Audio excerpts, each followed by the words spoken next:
In the summer of 1929, the United States was drunk on money. Waiters, taxi drivers, and cooks were becoming millionaires overnight.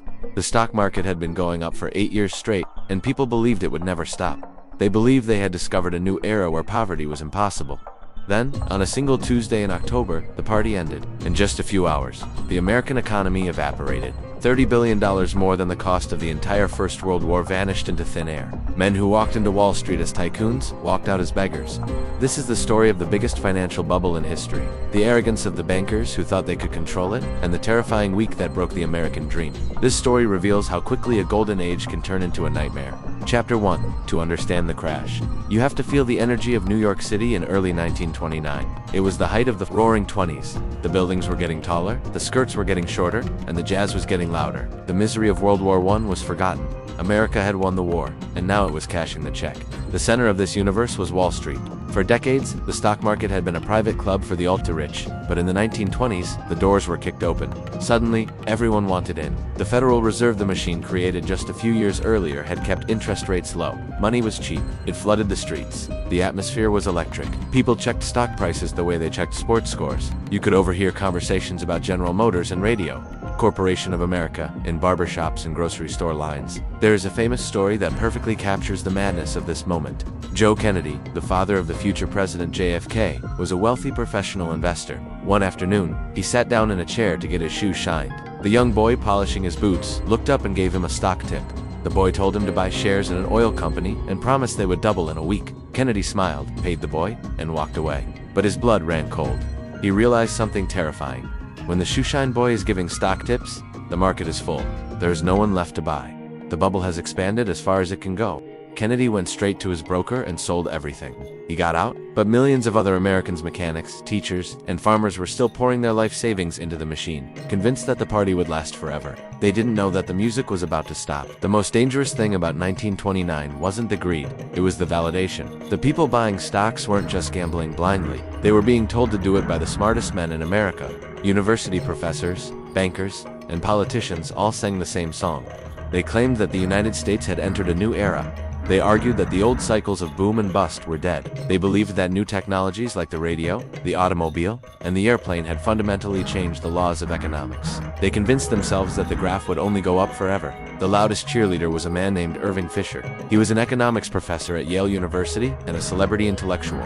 People treated his words like gospel. Just days before the disaster, Fisher famously stood up and declared that stock prices have reached what looks like a permanently high plateau. He wasn't lying. He truly believed it. He believed that American industry was so powerful that it could never fail. This confidence infected everyone. Corporations started doing something reckless. Instead of using their profits to build new factories, they put the money into the stock market. They became gamblers. The optimism was blinding. Ladies' Home Journal published articles telling housewives how to invest their grocery money. Ford Motors was churning out cars faster than people could buy them, but the stock price kept rising. It was a mass hallucination. The entire country was standing on the edge of a cliff, but because the experts told them they were flying, nobody looked down. They were busy counting money they hadn't actually earned yet, unaware that the foundation of this wealth was made of paper and debt. Chapter 2. The engine driving this madness was a financial invention called buying on margin. This was the dirty secret of the boom. It allowed a regular persona, school teacher, a mechanic, a cook to gamble with money they didn't actually have. Here is how the trap worked. In 1929, if you wanted to buy $10,000 worth of stock, you didn't need $10,000. You only needed $1,000. You put down 10% cash. The stockbroker would lend you the other 90%. It felt like magic. If the stock went up, you made a massive profit on borrowed money. It turned small savings into fortunes overnight. Everyone was doing it. It is estimated that nearly 40% of all stock trades were paid for with borrowed cash. But there was a catch written in the fine print. It was called the margin call. The broker had the right to demand his money back at any second. If the stock price dropped even a little bit, the broker would call you on the telephone. He would demand immediate cash to cover the loss. If you couldn't pay him within hours, he would sell your stock instantly to get his money back. This meant the entire American economy was built on a hair trigger. It was a tower of debt. As long as the market went up, everyone was rich. But if the market dropped, the brokers would panic. They would issue margin calls. The investors, having no cash, would be forced to sell. The selling would make the price drop further, triggering more margin calls. It was a doomsday machine waiting for a single spark to set it off. The people cheering as the numbers went up didn't realize they had signed a contract that could bankrupt them in an afternoon. The danger wasn't just that people were borrowing money, it was who they were borrowing it from. Normally, banks are the ones who lend money. But in 1929, the interest rates on Wall Street were so high, sometimes reaching 20%, that everyone wanted to be a lender. Massive corporations like Standard Oil and Chrysler looked at their bank accounts. They realized they could make more profit by lending their cash to stock gamblers than they could by selling gas or cars. So, they became shadow banks.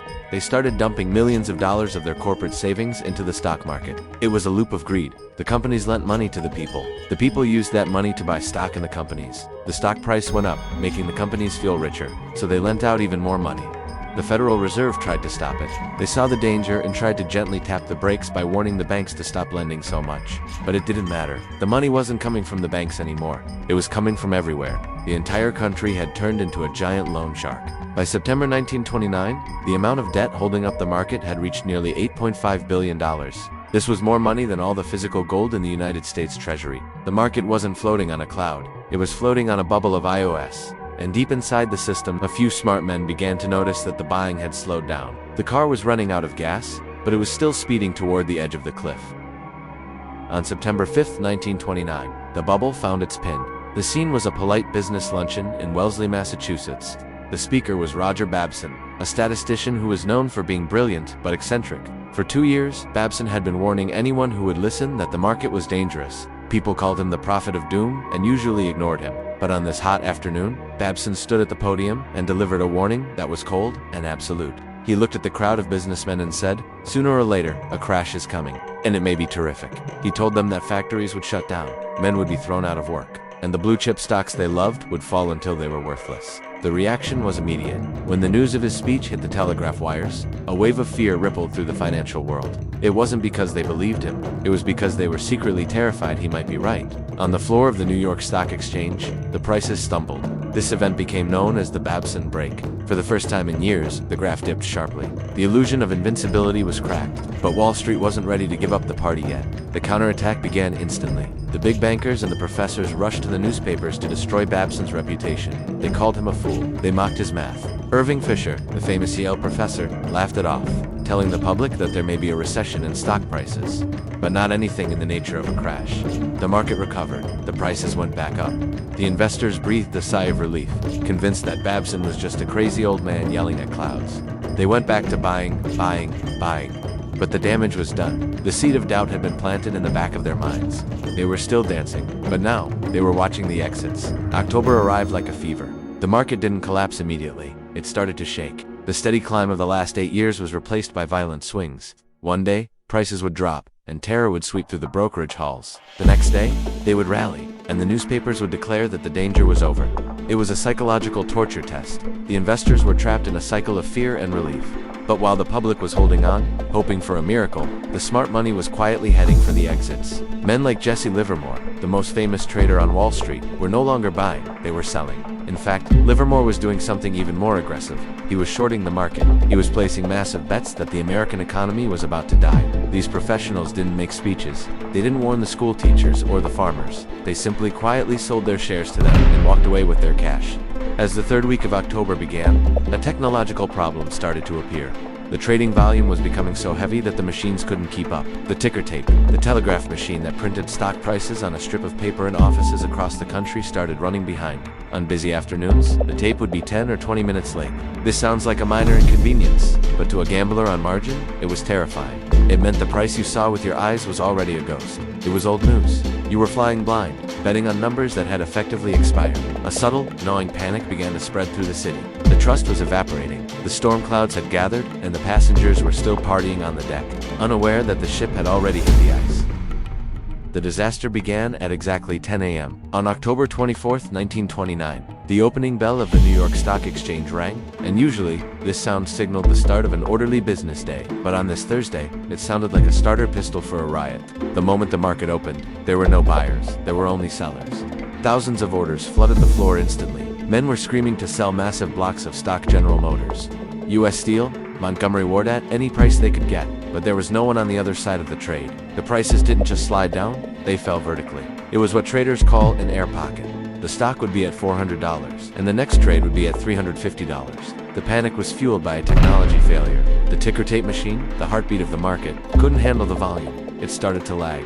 At 10:30 a.m., it was a few minutes behind. By 11 a.m., it was nearly an hour behind. This created a terrifying information blackout. People in Chicago or San Francisco would look at the tape and see a stock trading at $200, unaware that on the floor in New York, it had already crashed to $160. They were making decisions based on ghosts. Inside the exchange, the atmosphere turned primal. The floor of the NYSE is usually a loud place, but this was a different sound. It was a roar of genuine fear. Traders were physically shoving each other, tearing their collars, sweating through their suits. A low rumble of sound could be heard from the street outside.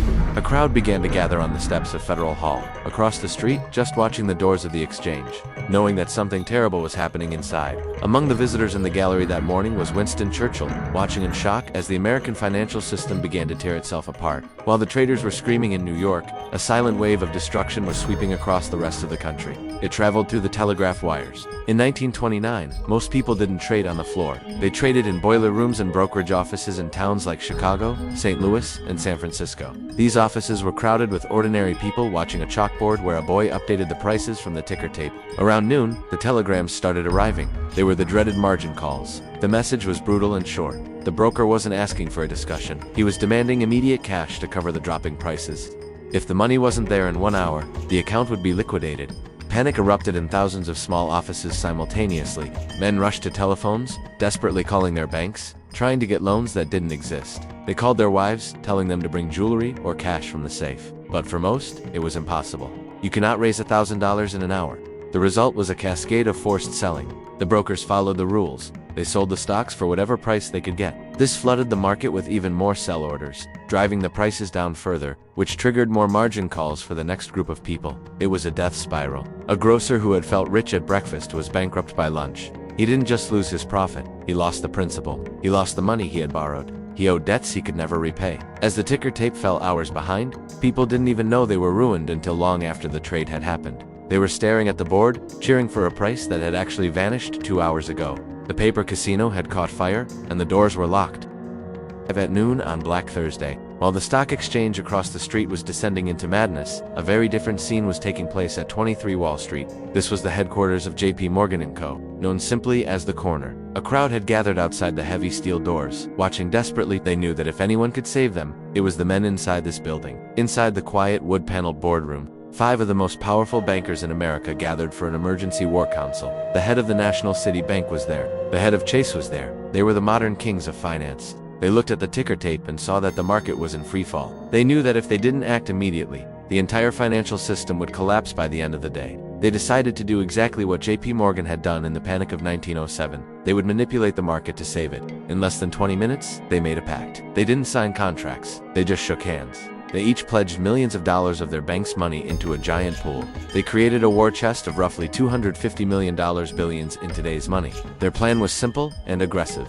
They weren't going to buy quietly. They were going to make a scene. They wanted to show the world that the smart money was buying. They believed that if they showed confidence, the panic would stop, the selling would end, and the sheep would follow the shepherds back up the mountain. They chose a man named Richard Whitney to be their general. He was the vice president of the exchange, a tall, arrogant aristocrat.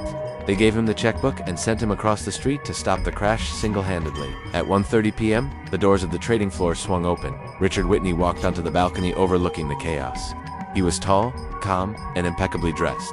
In a room filled with screaming, sweating men who were watching their lives fall apart, he looked like he was strolling through a park.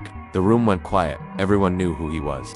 He was the representative of the Morgan Bank. They watched as he walked straight to the trading post for U.S. Steel, the most important company in America. The stock had crashed to $190. Whitney didn't whisper. He shouted so everyone could hear. He ordered 10,000 shares of U.S. Steel at $205 a share. A gasp went through the crowd. He wasn't trying to buy it cheap. He was offering to pay more than the current price. It was a staggering display of wealth. He was telling the world, the price is wrong, and I will fix it. He didn't stop there. He went from post to post, placing massive orders for other blue-chip stocks. He spent millions of dollars in 10 minutes. It worked like a magic trick.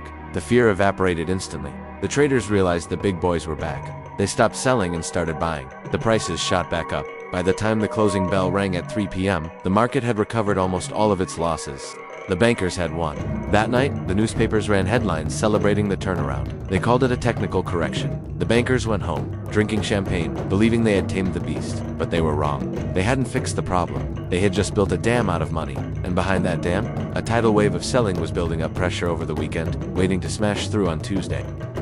thinks the weekend of peace was a lie. While the markets were closed, the panic was festering in living rooms across America. People read the papers, looked at their debts, and made a collective decision: get out. Monday was bad, but Tuesday, October 29th, 1929, was the execution. When the opening bell rang, there was no hesitation. It was an avalanche. 3 million shares were sold in the first 30 minutes. The prices didn't slide, they vanished. White Sewing Machine Company, which had traded at $48 a share, fell to $1. People were selling stock for the price of a pack of cigarettes. The traders on the floor looked toward the gallery, waiting for Richard Whitney and the bankers to walk in and save them again. They waited for the Morgan magic, but at noon, the news leaked out.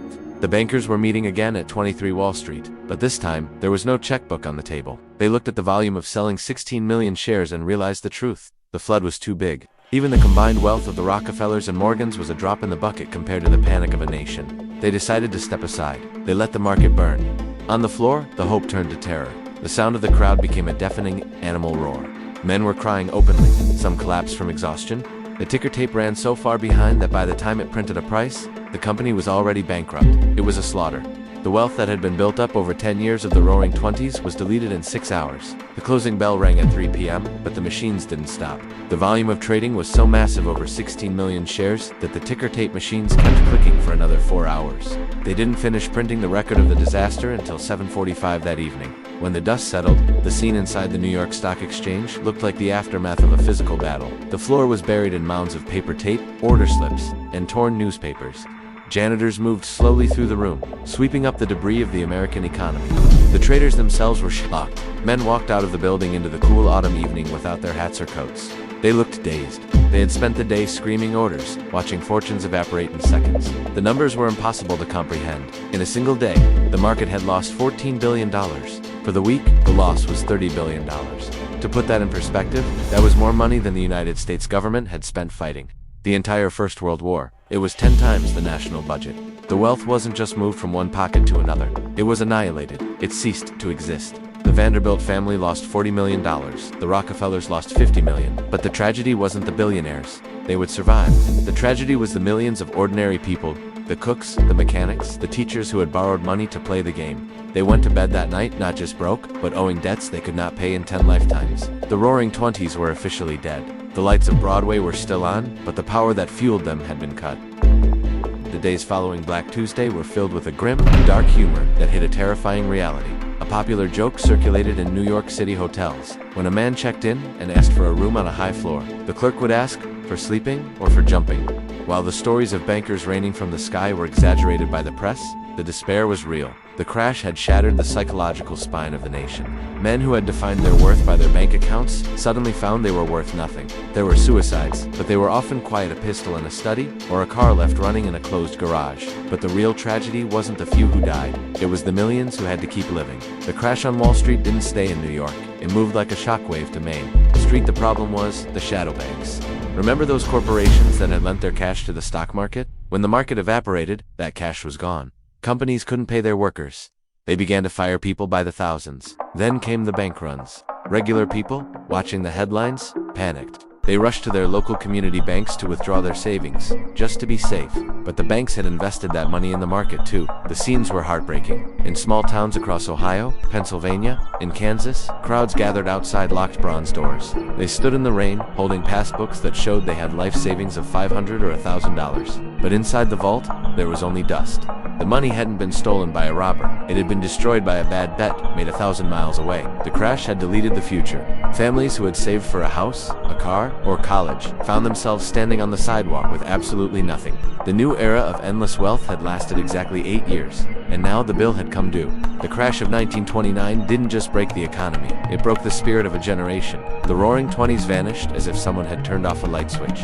The jazz music stopped, the parties ended, and the long gray winter of the Great Depression began. Within 3 years, the landscape of America changed completely. In Central Park, where wealthy New Yorkers used to stroll in fur coats, a new kind of city appeared. It was built of cardboard boxes, scrap metal, and old tires. They called these shantytowns Hoovervilles, named after the president who kept promising that prosperity was just around the corner. The statistics were terrifying. 1 out of every 4 men in America was unemployed. In the industrial cities, it was 1 out of 2. The lines were no longer for stock tickers, they were for soup kitchens. But the deepest scar was invisible. It was the loss of trust. The generation that lived through 1929 never truly recovered their faith in the system. They became hoarders. They stuffed cash under mattresses and into coffee cans because they believed that a bank was just a building that could lock its doors on you. They stopped believing in the easy money dream. The Great Crash taught America a brutal lesson. The new era of permanent prosperity was a myth. The stock market was not a machine that only went up. It was a mirror that reflected the greed and fear of the people playing the game. The bankers had tried to build a tower to the sky using paper bricks, and when it fell, it crushed the world below it. The rubble would eventually be cleared, and the economy would grow again. But the memory of that Tuesday in October would haunt the American mind for the next 100 years.